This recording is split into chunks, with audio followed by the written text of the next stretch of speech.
Good morning student.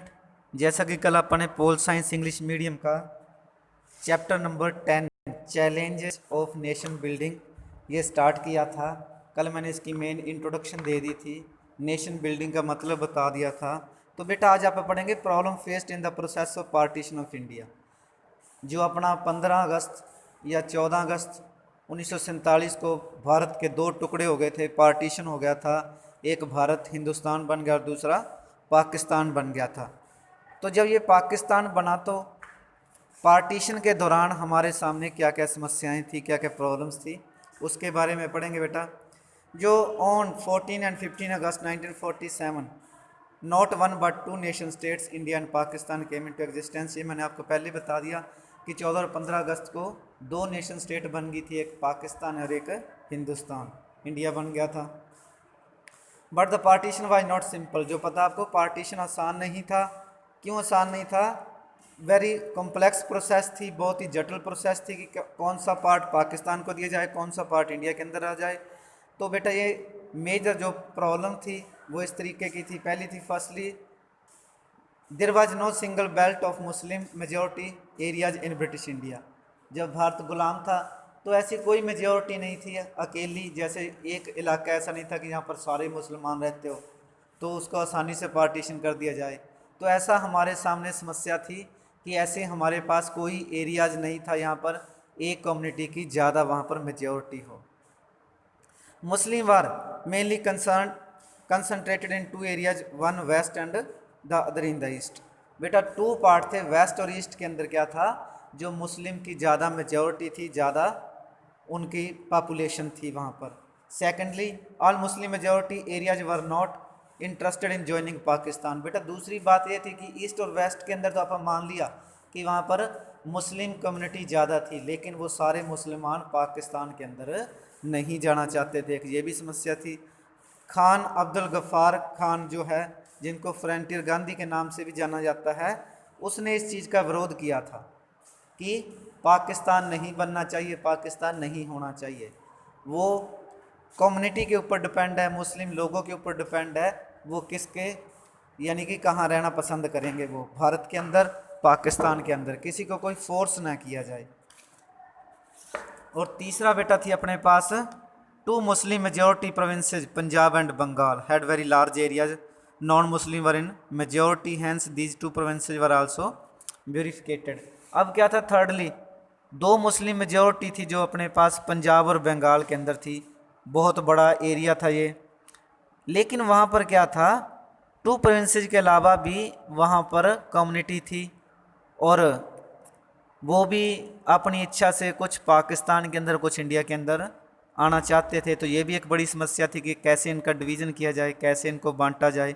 और fourthly हमारे पास थी जो माइनॉरिटीज़ रह गई, मेजॉरिटी वालों को तो आपने कर दिया कि मेजॉरिटी वाले जो एरिया है वो आप जो मुस्लिम कम्युनिटी है उसको पाकिस्तान के अंदर डिवीज़न कर देंगे और जो हिंदू वाले हैं वो इंडिया के अंदर रह गए। लेकिन बाकी माइनॉरिटी का क्या होगा, जैसे सिख है, जैन है, बौद्ध है, क्रिश्चियन है, तो बाकी भी अपने पास माइनॉरिटी थी, तो उनका कैसे सल्यूशन किया जाए।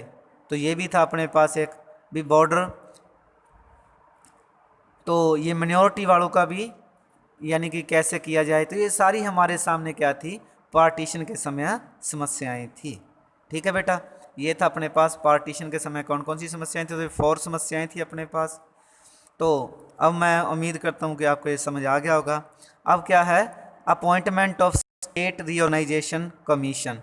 अब बेटा जैसे मैंने आपको कल बताया था कि भारत जब गुलाम था तो भारत के अंदर 566 स्टेट्स, प्रिंसली स्टेट्स थी बेटा। तो जब भारत आज़ाद हुआ, पाकिस्तान का पार्टीशन हो गया, तो अंग्रेज़ों ने यह अनाउंस किया कि जो किंग पाकिस्तान के अंदर मर्ज होना चाहता है वो पाकिस्तान के अंदर मर्ज हो जाए, इंडिया के साथ आना चाहता है वो इंडिया के साथ मर्ज हो जाए, और जो अपना फ्रीली अपनी स्टेट्स को चलाना चाहता है वो फ्री है, उनके ऊपर कोई प्रेशर नहीं, कोई दबाव नहीं कि वो किसी के अंदर भी शामिल हो। तो इसके अंदर 4 स्टेट ऐसी थी जो किसी के अंदर भी नहीं इंक्लूड हो रही थी, और भारत की जो सोवरनिटी थी, भारत की जो सीमाएं थी, उनके सामने समस्या थी। तो उन स्टेट्स को भारत ने कैसे सल्यूशन किया उसके बारे में ये कमीशन बनाया गया था, state reorganisation commission.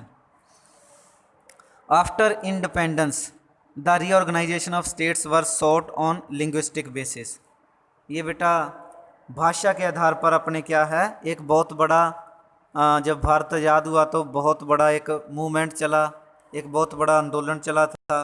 Prime minister Nehru announced the appointment of state reorganisation commission in Lok Sabha in 2 December 1953। कब ये किया गया था? 2 दिसंबर 1953 के अंदर इसको for impartial perusal of the issue, ये जो इशू थे उनको ध्यान में रखकर ये कमीशन बनाया गया था। 2 दिसंबर 1953 के अंदर the commission recommended the regrouping of states on the basis of language and culture as well. तो इन कमीशन ने अपनी रिपोर्ट सौंपी कि जो स्टेट्स हैं वो लैंग्वेज और कल्चर के आधार पर बनाई जानी चाहिए या ना बनानी जानी चाहिए, इसके ऊपर उन्होंने अपनी रिपोर्ट सौंपी। After pondering over the report of state reorganisation commission the union government presented state reorganisation bill in government Lok Sabha in 1956 के अंदर जब उन्होंने अपनी रिपोर्ट सौंपी तो इन्होंने बिल पास किया, स्टेट रीऑर्गेनाइजेशन बिल लोकसभा के अंदर। कब?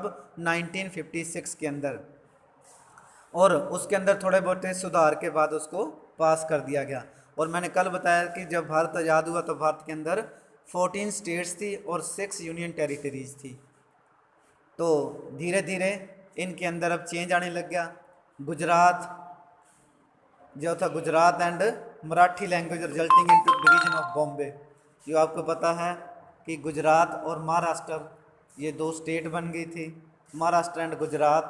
उसके बाद Nagaland state came into being in 1961। तो धीरे धीरे इस तरीके से क्या हुआ, जो लैंग्वेज के आधार पर, कल्चर के आधार पर धीरे धीरे जो स्टेट का रीऑर्गेनाइजेशन हुआ, स्टेट को बांट दिया गया, आगे बना दिया गया। एट प्रेजेंटली अपने पास क्या है, 28 स्टेट्स हैं और 9 यूनियन टेरिटरीज हैं। आपको पता है कि अब 28 अपने पास राज्य हैं और 9 केंद्र शासित प्रदेश हैं। ठीक है बेटा, तो ये हो गया। तो आज के लिए बेटा इतना ही। कल फिर आपका इसका थोड़ा सा पार्ट रह गया कंप्लीट करके, फिर मैं आपको इसके क्वेश्चन आंसर के बारे में बताऊंगा। मेन क्वेश्चन आंसर आप करोगे बेटा। मैं उम्मीद करता हूँ कि आपको समझ आ गया होगा। और बेटा जो आपका पेपर बनेगा 10वां, 11वां, 12वां, 10th, 11th, 12th 3 चैप्टरों में से बनाया जाएगा 40 मार्क्स का। तो आप इन 3 चैप्टरों को अच्छे ढंग से पढ़ोगे, याद करोगे। थैंक यू बेटा, हैव ए गुड डे।